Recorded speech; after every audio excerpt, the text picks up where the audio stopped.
everybody. We're back in session. We have nothing to report out of closed session. Moving on to agenda item 4A, report out of closed session. There's nothing to report out of closed session. Agenda item 5, addressing the board. Is there any member of the public here who wishes to address the board on any item that is not on the agenda? Okay, seeing none, we'll move on to agenda item 6, additions. President Vitelli? There are none. Okay, there are none. Now, agenda item 7A, presentations, facility master plan update. Yeah, I don't know where VP Allison is. We'll be right back. Just left. Yeah. Okay. Well, I'll invite our friends up from Gensler to provide the presentation on our facilities master plan. As you all know, we are in the process. We finished our educational master plan last year. We have completed really the bones of the strategic implementation plan, which is the operational plan. I got you, Joe. I got you covered. You've been put on blast. Yes, yes. I'm tired of doing the job. Now we are aligning those documents with our facilities master plan. So tonight's your presentation to give you an idea of where we're at and what to expect. Good evening, ladies and gentlemen of the board. My name is Deborah Shepley, and I'm here on behalf of our Gensler team, who's been partnering with you for the last few months on your facilities master plan. So I plan to give you a brief update on where we are in the planning process. To start, as mentioned, what's most important is to develop integrated planning efforts, to integrate all of your planning efforts. It all starts with your educational master plan. So all of the information and data that was collected and analyzed in your educational master plan is feeding directly into your facilities master plan, which will then be used to develop your 5-year construction plan, which goes to the state chancellor's office every July. And then it also will be used for potential future local bond planning or any source of planning. We're using data to connect all of these different planning efforts to really emphasize the linkages between the different plans. The process has been very, very participatory. We're working most closely and meeting on a regular basis with a designated task force. So the task force has representatives from all areas of the college, from all the different campuses. And then beyond the task force, we've had multiple meetings on your campuses to involve as many, many voices of your campus communities as possible. We're following a 5-step process to allow the appropriate time to collect the information that's needed, to analyze it, to develop it, all in a sequential manner to make sure there's a thoughtful analysis and ultimately the recommendations all linked together. So there's 5 steps altogether, and so far we've completed steps 1 through 3. So I want to give you a brief update on what we've done in each of those steps.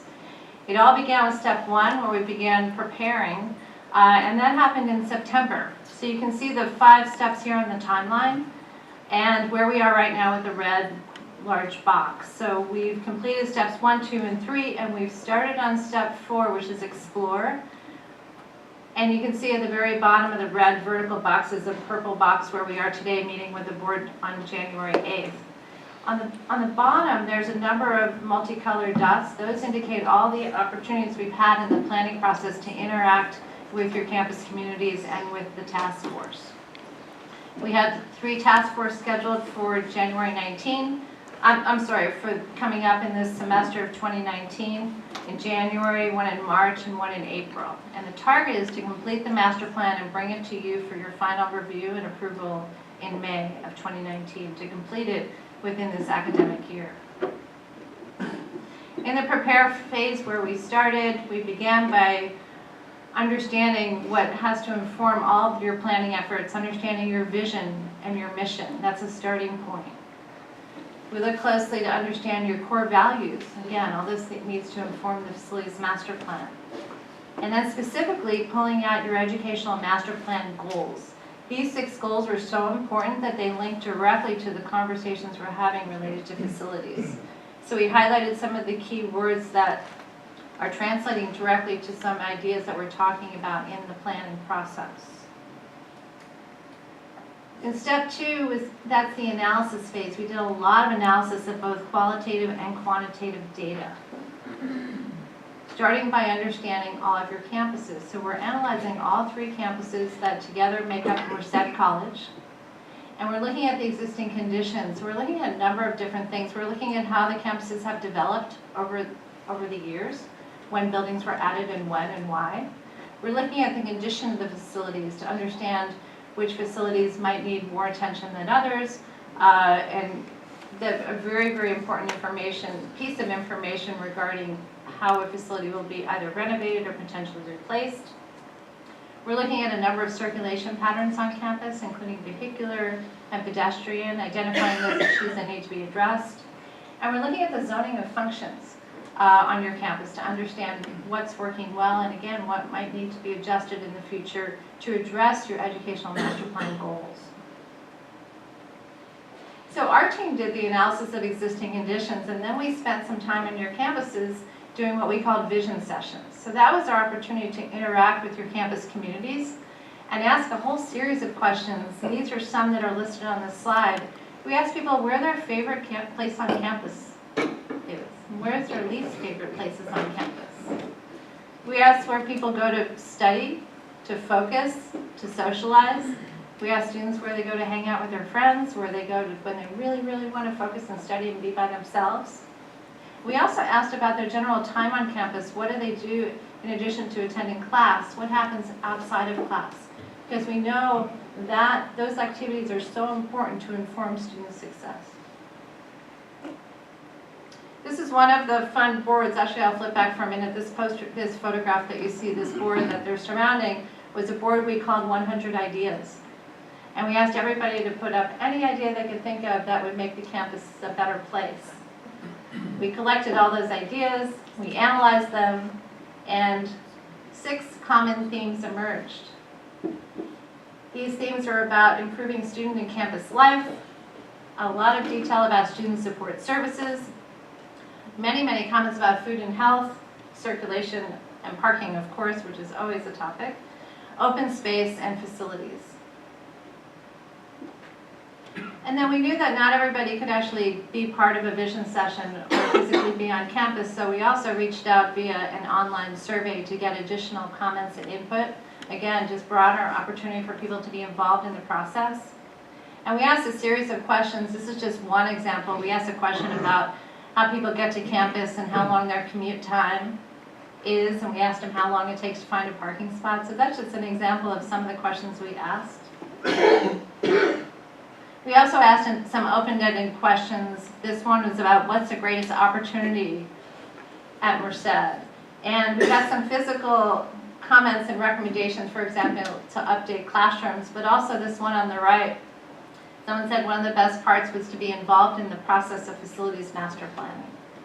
Oh, who said that? It was anonymous. It was Chris. So another campus engagement activity we did is we conducted sustainability workshops here on the Merced campus and also at Los Banos. And again, engaged a broad group of people, and we shared some information about what is sustainability, because there's a lot of different definitions. Shared some information about your energy and water use and your carbon footprint, and discussed some priorities to think about in facilities master plan. Step 3, this is where we are now. That's when we pulled it all together, all the analysis of the qualitative and the quantitative information, including 2 key pieces of information from your educational master plan. And that has to do with your enrollment forecasts and your space program needs. So we pulled that information to understand what it means for facilities planning. And in this step, we drafted a set of facilities planning principles. Principles to guide the discussions regarding future development. So we pulled the information from the vision sessions, from the online surveys, from our analysis, from all the ideas. And then we conducted a different activity. We did this with our task force. We called this a Planning for Success activity. And we also asked all the members of the task force to put on 3 different hats. To put on a hat as a student, a faculty and staff, or community. And from each of those perspectives, describe ideas of what success looks like from each of those perspectives. And we collected all of those ideas. And it really was a fantastic conversation to be able to think in from different ways of all the different people that interact with your campuses. We pulled it all together and we presented this set of draft facilities planning principles to the task force when we met last. And all of those topics fell into these 6 buckets. And I'll go through them in a little bit of detail one by one. So the first one was focused on student success, really about improving access to all the wonderful services that you have and make them easier to find. In some cases, integrate them, and also improve opportunities for people to collaborate on campus. The second one was about access and wayfinding, and that was the experience of the entries to the campus to really improve that experience, and then also improve the organization of the campus. So again, make it easy to find those services you're looking for, and improve the physical connections. The third one was about developing your campuses to improve the collegiate identity and to really develop all the spaces on your campus, both indoor and outdoor, to enhance collaboration. And also with that, to enhance and create a sense of belonging and pride for everyone who's part of the Merced College community. The fourth one was to be effective and efficient. And that's about aligning your development of your site and facilities to support your college priorities. It's also about right-sizing your facilities and also your land use, again, to support your facilities. Under stewardship of resources, it's about optimizing your available resources and increasing awareness and to create a culture of sustainability. And that has a lot of implications in all of these. And lastly, and very importantly, is about community engagement, to increase the visibility of your campuses and to strengthen the connections with your surrounding communities. So I've just picked out some of the highlights to give you an idea, but we presented these as a draft to the task force, and the group has approved them. So at this point, we have a set of 6 facilities planning principles that we're going to start using in order to start exploring ideas and options, which is what we're going to do next. So step 4 is to explore. So we have all the information, we're ready to explore, and we will be doing that in the spring semester and bringing back the recommendations in the final document at the end in May. Great, that was very informative. Thank you. Are there any questions or comments from members of the board? Okay, well, thank you for your presentation. Mr. Allison? And I just want to publicly thank Deborah as well as Sydney for their guidance through this process. It's been a great process so far, and I think the members of the task force can attest to that as well. So thank you. Good. Having good consultants always makes the process better. So it's nice to hear. Okay, so thank you for that. So now we're on agenda item B, Independent Auditor's Report for fiscal year ending June 30, 2018. And to Allison? continue the fun, we have each year we're required to, yes, each year we're required to have an independent auditor's report completed, and we've engaged our audit firm of Gilbert and Associates, and we have Ms. Peggy Vanderborn here tonight, as well as Pam Freeman. Peggy is a shareholder with the firm, and Pam is a manager with the firm, and they will present the audit report for the year ending June 30, 2018.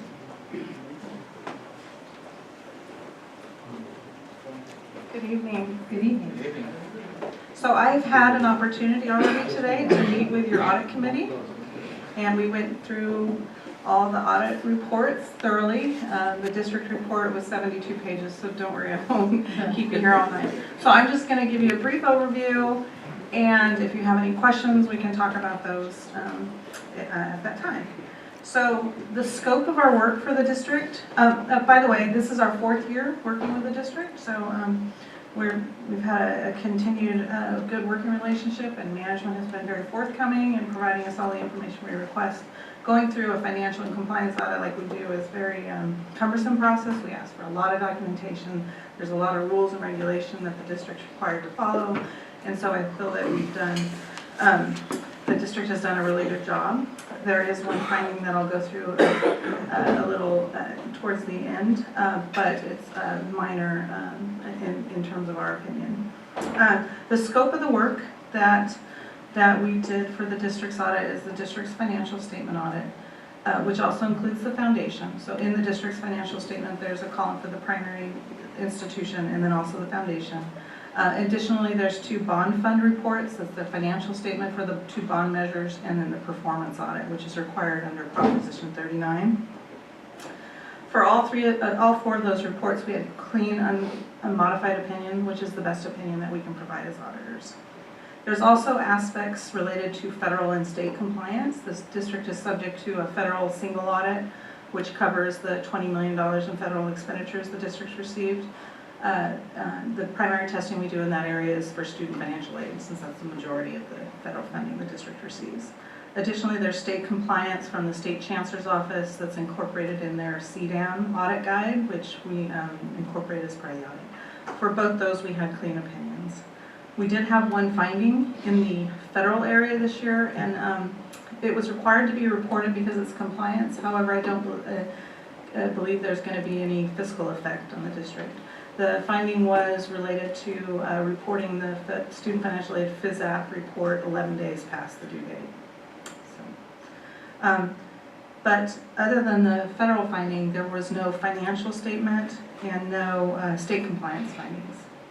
We did have some best practice recommendations in the foundation regarding a database, donor database, and I know that the district has been considering and looking into that the last couple of years, so I believe they're at a point where they're ready to start moving forward on that. The other big thing this year was a new accounting standard that was required to be implemented, GASB 75, which was other post-employment benefits for OPEB.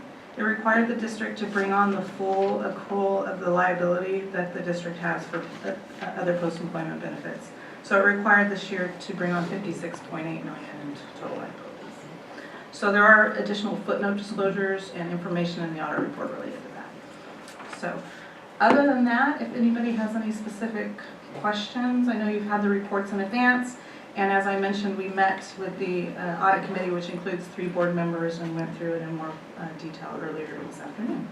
Well, thank you for your presentation. Any comments or questions from members of the board? Do you have a comment? Yes, Trustee Ochoa. Thank you, President Ramirez. My comment would be that I am a member of the audit committee, and it was very refreshing to know that there were no compliance issues. And it was a clean report with a few minor setbacks, but no biggies. And a lot of that has to do, and it is attributed to all the hard work of our VP of Construction, Kelly Fowler. So thank you very much, and great job. And also the hard work of Andre and Joe. So good job, guys. Yeah. Any other comments from members of the board? Yes, Trustee Chappelle.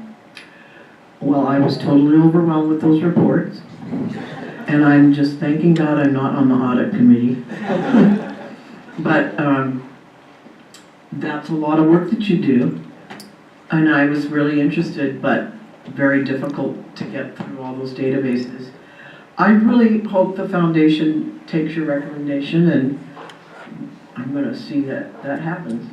But otherwise, amazing. Well, it's a lot of hard work on the district's part. So they prepare the financial statements, we're just compiling it on behalf. Do you want to comment about the best practices versus the compliance issues that you shared with the audit committee related to Trustee Chappelle's request? Sure. So best practices are recommendations similar for the foundation recommendation we have for you is really just a best practice. It's not a requirement. There's no significant finding or issue related to it. Having a donor database allows the foundation to track their contributions and a better ability to reconcile between the financials and the contributions you receive, allow for providing letters and acknowledging the individuals and tracking those contributions and having more control over those. We didn't find any problems with it in terms of financials, but most of the foundations that we work with other community colleges do utilize a database. And our foundation is working on bringing on a donor customer, what do you call it, Trustee Ashoa? Client relations manager. Client relations manager, CRM. And so we've got several demonstrations and should have one by this time next year. That's what we understand, so that's great news. All right, thank you for that. Anything further? Okay, with that, well, thank you for your time and for your help. Thank you. Okay, and now we're on agenda item C, Educational Technology Training Center. We have Arliss for that.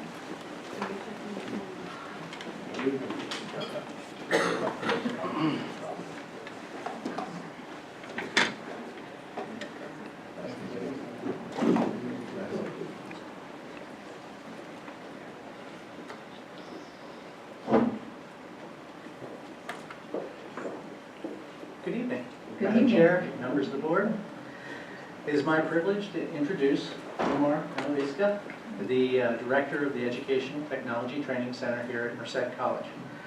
Omar's been with the district for 20-plus years, served in many important roles.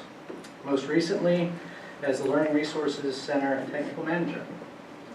In summer of 2018, he was challenged with developing an Educational Technology Training Center. I know it's long, we're just going to call it ETTC for short. It's a place where students, staff, and faculty can get just-in-time training on technology resources that are used by Merced College. So the inspiration and support for developing an ETTC at Merced College was provided by our current superintendent president, Chris Patelli. This concept was something that was successfully developed at Columbia College, and he believed that we could only improve on the idea, and I believe we have. At this point, let me turn it over to Omar to share a little of what the center offers and how it's been used. Good evening, members of the board. Good evening. I'm very excited that I finally get the opportunity to come and talk to you about the center. We've been getting a lot of positive feedback on the areas, training areas that we put together, and on the work that we've been doing with faculty, students, and staff. Quite frequently we get comments that they're very grateful that they have a place where they can get training, they can go in there and get training when they need it. So let me begin with the PowerPoint.